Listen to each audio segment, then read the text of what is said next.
GMK novels நேயர்களுக்கு வணக்கமும் நல்வரவும். கௌரி முத்துகிருஷ்ணன் அவர்களின் எழுத்தில் அன்பின் அப்பா, அத்தியாயம் 17. பெண் வீட்டின் முறைக்காக மண்டபத்திலேயே பால் பழம் உண்டவர்கள் அடுத்து இன்பாவின் இல்லத்தில் பால் பழம் உண்ண வேண்டி அவனின் இல்லம் நோக்கி பயணித்துக் கொண்டிருந்தனர். இன்பா அன்பின் விரலை மெல்ல வருட வெளியே வேடிக்கை பார்த்து கொண்டிருந்தவள் சட்டென இன்பாவை பார்த்து புன்னகைக்க, வெளியே என்ன வேடிக்கை பார்க்குறீங்க செல்வி மேடம்? சும்மாதான் மாமா. நீங்கள் என்ன தொட்டிங்க? எதுவும் சொல்லணுமா? செல்வி மேடம்க்கு இந்த இன்பாவை பிடிக்குமா? இதென்ன வார்த்தைக்கு வார்த்தை மேடம்னு சொல்கிறீங்க? நான் உங்கள் பொண்டாட்டி. இப்போ நீங்கள் ஏன் புருஷன். பாடி போடின்னு கூட கூப்பிடுங்க. உங்களுக்கு தான் என் மேலே ஃபுல் ரைட்ஸ். இப்போ அன்பு சொல்லிவிட்டு சிரிக்க இன்பாவும் சிரித்திருந்தான். அதற்குள் வீடு வந்திருக்க அன்பு மாலையை சரி செய்து கொண்டு இறங்கி நிற்க இன்பசழியனும் இறங்கி அன்பின் கையோடு கைகோர்த்து கொண்டான். வலது கால் வைத்து அன்பு வீட்டில் அடி வைக்க கோகிலா பாட்டி முகத்தில் அத்தனை ஆனந்தம். அவரின் கனவு நிறைவேறிய மகிழ்வு அவருக்கு புது தெம்பை கொடுத்திருந்தது. மணமக்களுக்கு பால் பழம் கொடுக்க அன்பு கூச்சமின்றி இயல்பாய் அதை செய்திருந்தாள். இன்பா உண்டு கொடுத்த பழத்தை உண்டவள் பாலையும் பருகியிருந்தாள். கொஞ்சம் ஓய்வாக அமரட்டும் என அனைவரும் அவரவர் வேலை பார்க்க, மாமா, நான் புடவை மாற்ற போகணும். நீங்கள் சட்டை மாற்றிட்டு வரீங்களா இல்லை நான் முதல்ல போகட்டுமா? நீ ஏன் போ, உனக்கு தான் லேட் ஆகும். முடிஞ்சா நகையை குறைச்சிக்க, கழுத்து வலிக்க போகுது. சரி. அன்பு முதலில் சென்று அலங்காரம் எல்லாம் கலைத்திருந்தாள். பின் கை கால் முகம் என சுத்தம் செய்து கொண்டவள் நகைகளை எல்லாம் கழட்டிவிட்டு புடவையை மாற்றியிருந்தாள். இன்பா வீட்டில் எடுத்த பர்பிள் நிறமும் பச்சை நிறமும் கலந்த பட்டை கட்டி முடித்தவள் நகைகளை எல்லாம் அணிந்து கொண்டாள். அன்பின் உடன் வந்த தோழிகள் அவளுக்கு கூந்தலை பின்னி பூ வைக்க அன்பு ஒப்பனை முடித்து வெளியே வந்திருந்தாள். அதற்கு பின் தன் அறைக்குள் சென்ற இன்பாவின் இதழ்கள் புன்னகையில் விரிந்தது. காலை வரை அவனின் அறையாய் இருந்தது, இப்போதோ அது அவர்களின் அறை அல்லவா? புடவை பாவாடை என பெண்ணின் ஆடைகள் அறையில் கிடக்க, அதுவும் அவனின் நெஞ்சிற்கு இனியவளின் ஆடை என்பது கூடுதல் மகிழ்வை தர புன்னகையுடன் உடைமாற்றி அவனும் கிளம்பி வந்திருந்தான். அனைவருக்கும் டீ கொடுக்க அன்பு மட்டும் அதை எடுக்காது மறுக்க, ஏன் டீ வேண்டாமா? சிவகாமி கேட்க, இல்லை அத்தை, நான் டீ காப்பி எல்லாம் எப்போவாவது தான் குடிப்பேன். எனக்கு பால் தரீங்களா? சாரி அத்தை. அன்பு சொல்ல, இதோ கொண்டு வரேன் அன்பு, இதுக்கு எதுக்குடா சாரி? சிவகாமி புன்னகையோடு கேட்டுவிட்டு சென்றவர் அவளுக்கு பால் கொண்டு வந்து கொடுத்திருந்தார். மறுவீடு செல்ல வேண்டி மீண்டும் பயணம் அன்பின் வீட்டை நோக்கி தொடங்கியிருந்தது. இன்பா வீட்டின் முன் வந்து நிற்க மனோ புன்னகை முகத்துடன் வந்து வரவேற்றிருந்தான். வேணியும் வள்ளியும் ஆரத்தி எடுத்து பொட்டு வைக்க அன்பின் கையை பிடித்து கொண்டு அவளோடு வீட்டின் உள்ளே நுழைந்திருந்தான் இன்பா. நண்பனின் அறையை அவனுக்கு ஓய்விற்கு கொடுத்திருக்க அன்பு அவளின் அறைக்கு தோழிகளோடு சென்றிருந்தாள். இன்பா சட்டையை கழட்டி கட்டிலின் காலில் போட்டவன் படுத்திருந்தான். எப்படி உறங்கினான் என்று அவனே அறியவில்லை. இரவு சடங்குக்கென்று மனோ வந்து எழுப்பவும் தான் எழுந்து அமர்ந்தான். போய் குளிச்சுட்டு வா, சாப்பிட போலாம். மனோகரன் அழைக்க, உக்காரு போலாம். மணியாச்சு இன்பா, எழுந்து போ, நம்ம அப்புறம் பேசலாம். டேய் உக்காரு, என்னை எவனோ கேள்வி கேட்க முடியாது இன்னைக்கு. என்ன விஷயம் மாப்பிள்ள சார்? எதை தீவிரமாக பேசுறதுக்கு உட்கார சொல்கிறீங்க? உன் தங்கச்சிக்கு கல்யாணம் ஆகிடுச்சு. ஒரு நல்லவன் கையில் அவளை நீங்கள் பிடிச்சு கொடுத்தாச்சு. இன்பா நல்லவன் என்ற வார்த்தையை அழுத்தி சொல்ல மனோகரன் இன்பாவை முறைத்து வைத்தான். உன் தங்கச்சியை செட்டில் பண்ணிட்டு தான் வாழ்க்கையை தொடங்கணும்னு சொன்னேன். அதுக்கான நேரம் வந்தாச்சு. இனியாவது உன் தாம்பத்தியத்தை பற்றி யோசி. வேணி வீட்டில் நீங்கள் நல்ல செய்தி சொல்வீங்கன்னு எதிர்பார்த்து காத்திருக்காங்க. இன்பா கூற, அதுக்கெல்லாம் இப்போ வாய்ப்பு இல்லை. மனோ சலிப்பாய் கூற, வினோத் கல்யாணத்துக்கு வராதப்பவே யோசிச்சேன். என்ன சண்டை கட்டி வச்ச? அவன் அன்பையும் அப்பாவையும் கண்டபடி பேசினது வீட்ல யாருக்கும் பிடிக்கல. அன்பு அழுதுட்டே, நான் என்ன தப்பு பண்ணேன்? ஏன் வினோத் இப்படியெல்லாம் பேசுறான்னு ஒரே அழுக. அந்த கோவத்துல இனிமேல் வினோத் நம்ம வீட்டுக்கு வரக்கூடாதுன்னு சொல்லிட்டேன். மீறி வந்தா நீ உன் வீட்டுக்கு போக முடியாதுன்னு சொல்லிட்டேன். அதுல அவளுக்கு என் மேல கோவம்.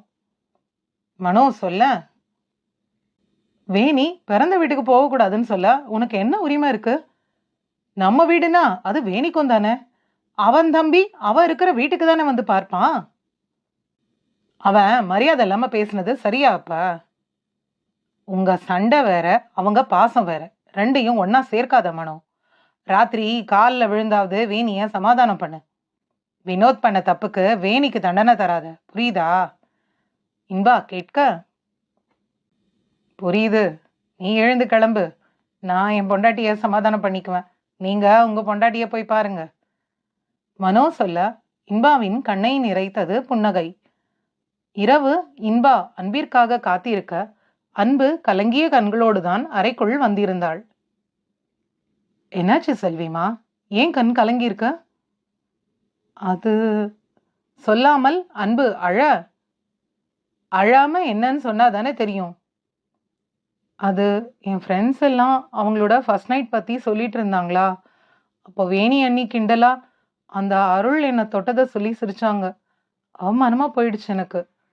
நானா இதுல எந்த தப்பும் பண்ணல மாமா.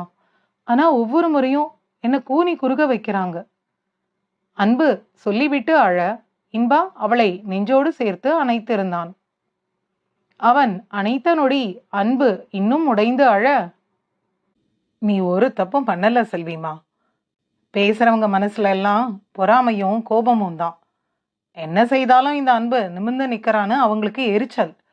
தப்பே செய்யாத நீ இப்படி உடைஞ்சு அழுதா உன்னைத்தானே குறை சொல்வாங்க. நீ ஏன் அழற? தப்பே செய்யாதவங்கள பார்த்து இப்படி பேசினா முதல்ல வர வேண்டியது கோபம், அழுக இல்ல. உன்னை தப்பா பேசுற அளவுக்கு அவங்களுக்கு இடம் கொடுத்ததே நீதானே. போ, அழாம அவங்களுக்கான பதில திருப்பி கொடுத்துட்டு வா. இன்பா சொல்ல, அன்பு அவனை விழிவிரித்து பார்க்க, உன்னைத்தான் போ. என் பொண்டாட்டி எவனுக்கும் பயப்பட வேண்டியதில்லை. போ, போய் பதில் சொல்லிட்டு வா.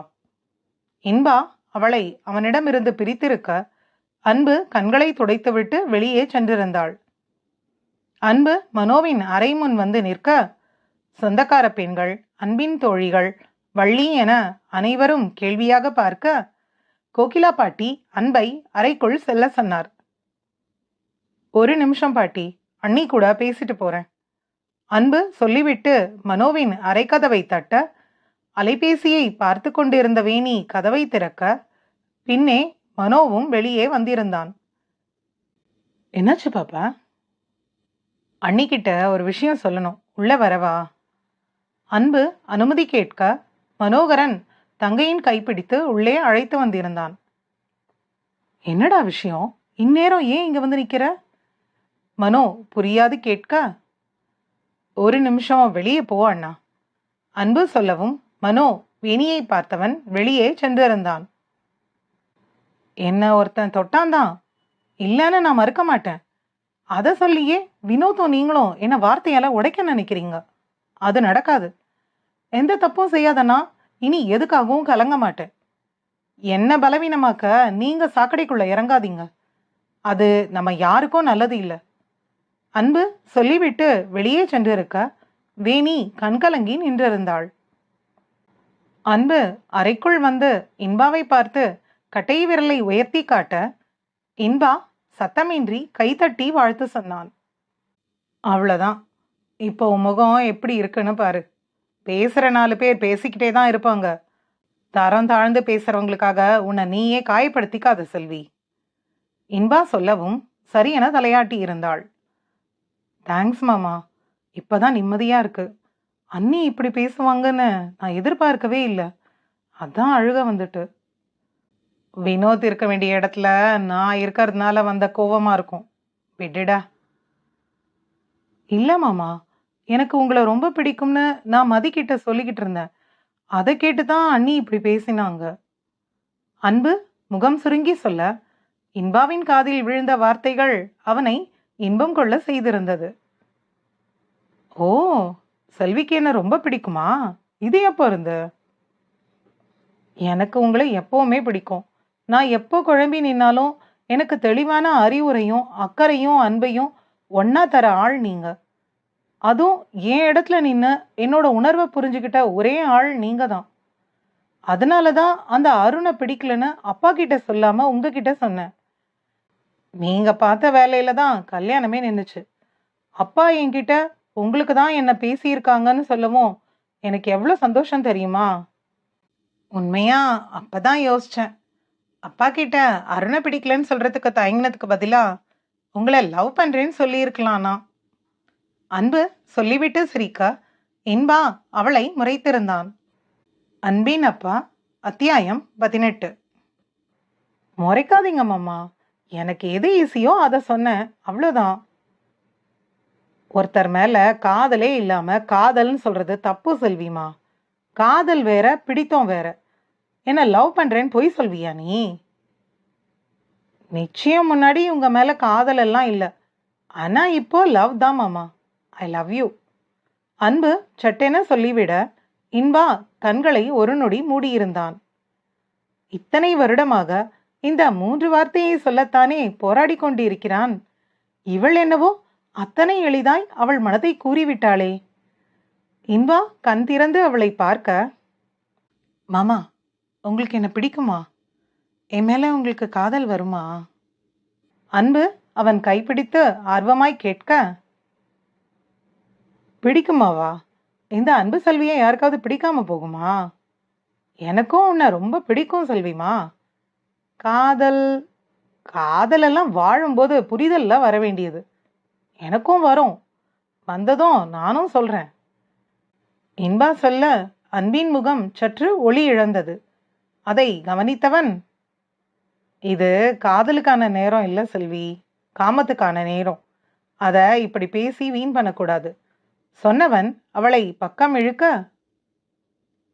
லவ் இல்லாம இது மட்டும் எப்படி? பிடிச்சவங்க கூட தானே இதை செய்ய முடியும். நமக்கு தான் ஒருத்தர் ஒருத்தர் பிடிக்குமே, அது போதாதா? அதுவும் இல்லாம உன்கிட்ட எனக்கான அன்போட காதலும் இருக்கும்போது என்ன கவலை? இன்பா கேட்க அன்பு சரியென தலையாட்டிய நொடி அவனின் அணைப்பில் இருந்தாள். இருவருடைய வாழ்க்கைக்கான புதிய அத்தியாயம் ஒன்றை எழுதத் தொடங்கியிருந்தனர்.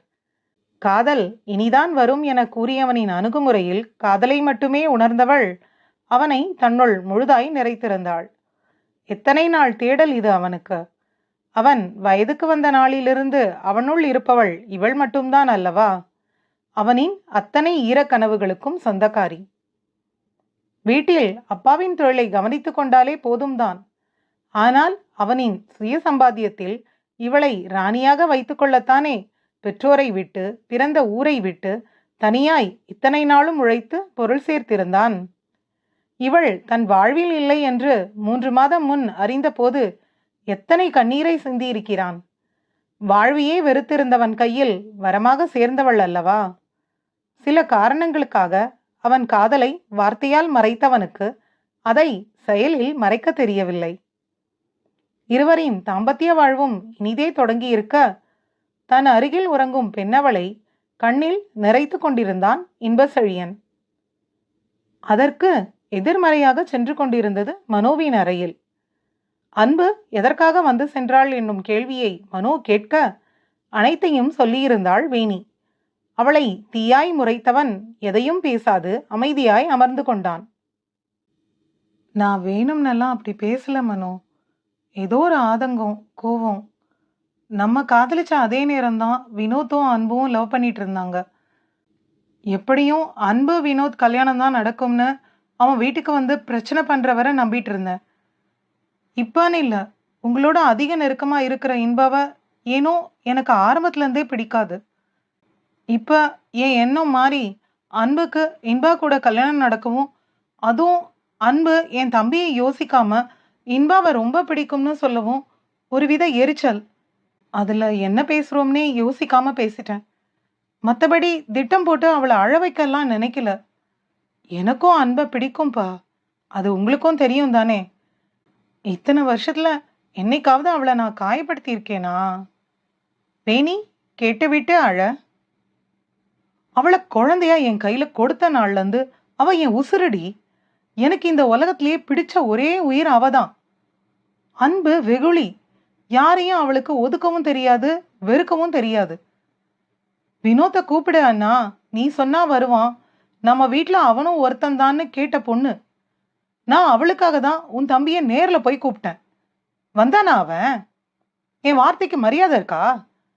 அவன் போக்கே சரியில்லை. எல்லாரும் வேணும்னு நினைக்கிற அவளை போய். இன்னொரு முறை நீ அன்பை இப்படி பேச நினைக்க கூடாது. நினைச்சா தாலியை கழட்டி கொடுத்துட்டு பேசு. என்னால என் அன்பு அழக்கூடாது. உனக்கு இது வருத்தமா? ஏன் கோபம் கூட வரலாம். என்னடா பொறுப்பு இல்லாம பொண்டாட்டிய பார்த்து இப்படி பேசுறான்னு கூட தோணலாம். ஆனா அன்புக்கு நான் அண்ணன் இல்லை, இன்னொரு அப்பா. அவ தான் எனக்கு என் அம்மாவை விடவும் முக்கியமான ஆள். இன்னும் அவ எனக்கு பாப்பா தான். நாளைக்கு எனக்கு குழந்தை பிறந்தாலும் இது மாறாது.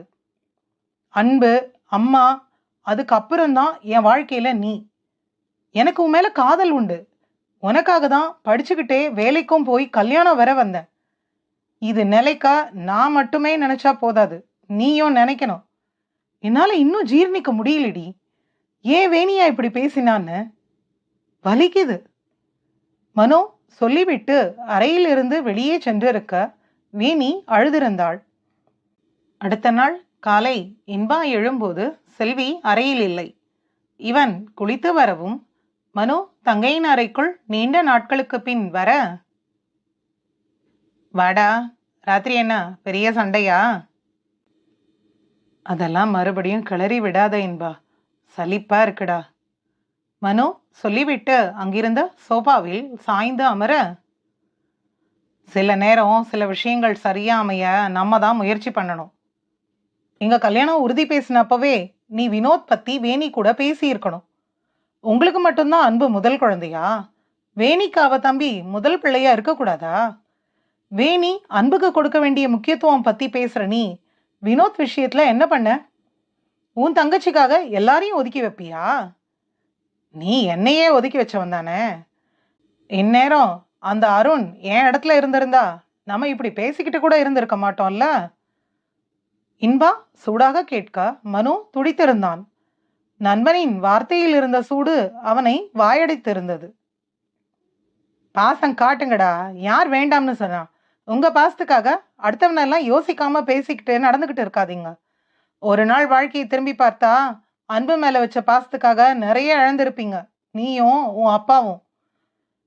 எல்லாரும் நம்மையும் நம்மை சார்ந்த விஷயங்களையும் கொண்டாடணும்னு நினைக்கிற நாம அதையே பிறருக்கு செய்யறதில்ல. நாங்க எல்லாரும் உங்களுக்கு ஆப்ஷன் தானே. இன்பா கேட்க மனோகரன் அவனின் தவறை உணர்ந்திருந்தான். சாரிடா மச்சி.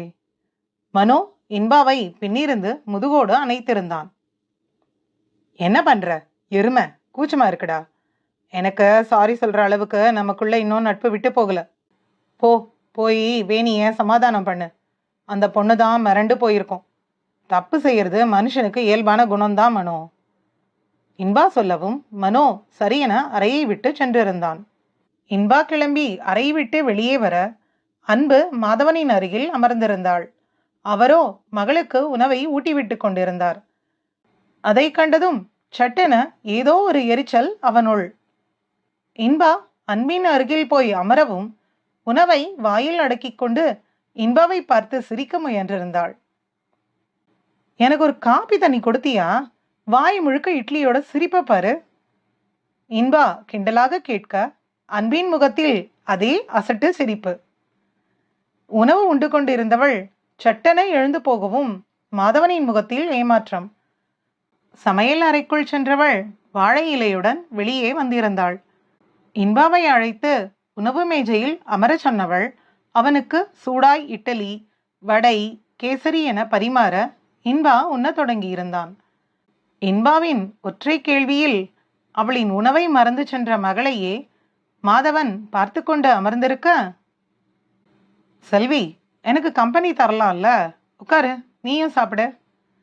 இன்பா சொல்லவும் அன்பு அப்பனின் கையில் இருந்த அவளின் உணவு தட்டை வாங்கி வந்தவள் இன்பாவின் பக்கம் அமர மாதவனின் முகத்தில் உணர்வுகளே இல்லை.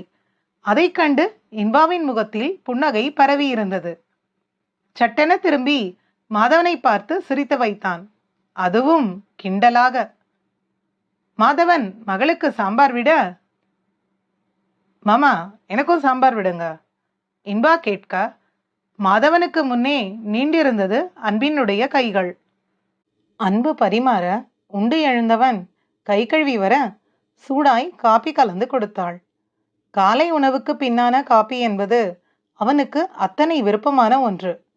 அதை அவன் சொல்லாது அறிந்து கொண்ட அவனின் செல்விக்கு முத்தம் தர ஆசை பிறந்தது இன்பாவுக்கு. காலை உணவை முடித்த பின்தான் சாமியை தரிசனம் செய்ய குடும்பமாய் கோவிலுக்கு அனைவரும் கிளம்பியிருந்தனர். மனோகரன், வேணி இருவரும் கோவிலுக்கு செல்ல வேண்டும் என எதையும் பேசாது அமைதியாய் கிளம்பியிருக்க, அன்பு சிவகாமியுடன் முன்னே சென்று பேருந்தில் ஏறியிருந்தாள். இன்பா அலைபேசி எடுத்துக்கொண்டு வர அனைவரும் கோவிலுக்கு புறப்பட்டு இருந்தனர். கோவிலில் பொங்கல் வைக்க பெண்கள் வேலை பார்க்க மனோ மனைவியை அழைத்து கொண்டு ஆற்றில் நீரெடுக்க சென்றிருக்க, இன்பா தனியாய் அமர்ந்திருந்தான். அன்பை எந்த வேலையும் செய்ய விடாமல் மாதவன் அவளுக்கு உதவி கொண்டிருக்க, இன்பா தோள்களை அலட்சியமாய் குலுக்கிக் கொண்டான். வள்ளி கணவனை முறைத்துவிட்டு இன்பாவை கண்காட்ட அவனை நோக்கி வந்தவர் அவன் அருகில் அமர, இன்பாவும் புன்னகையை பதிலாக கொடுத்திருந்தான். மாதவன் அந்த கேள்வியை அவனிடம் கேட்டிருக்கவே வேண்டாம். இன்பாவும் அவருக்கு பதில் சொல்லி இருக்கவே வேண்டாம். ஆனால் அவர் கேட்க இவன் கூற என மாதவன்தான் காயப்பட்டிருந்தார். அன்பின் அப்பா அத்தியாயம் 17 மற்றும் 18 நிறைவு பெற்றது. இந்த கதையில் அன்பு செல்விய எல்லாரும் அன்புன்னு கூப்பிடும்போது இன்பா மட்டும் செல்விமான்னு கூப்பிடுறானே, அதை கவனிச்சிங்களா? இன்பா அன்புன்னு கூப்பிடும்போது இருக்கிற அவனோட மனநிலைக்கும் செல்விமான் கூப்பிடும்போது இருக்கிற அவனோட மனநிலைக்கும் வித்தியாசம் புரியும். அன்பு அனைத்தும் செய்யும். நன்றி.